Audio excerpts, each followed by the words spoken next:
crafty friends, this is Julissa of Paper Gems by Jules, and I am back with a video that is super easy featuring the new Yak It Up stamp set by Unity Stamp Company.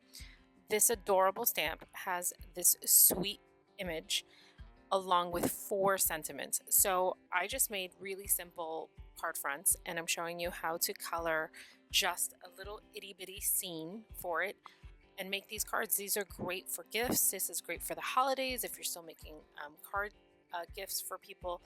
It's a cute image, and the cards can actually go with anybody. So it can be for an adult, it could be for a child, minus the one that has a little sass in it that I have covered up over there. But either way, makes an easy bundle to create. You can pair it up with pattern paper, or I also used a buffalo check background stamp by Unity to make some background layers. So again, super easy to make. You can mass produce this, you can mass color this really easy, and I hope you found some inspiration, and feel free to like, comment, subscribe, and share. Thanks so much.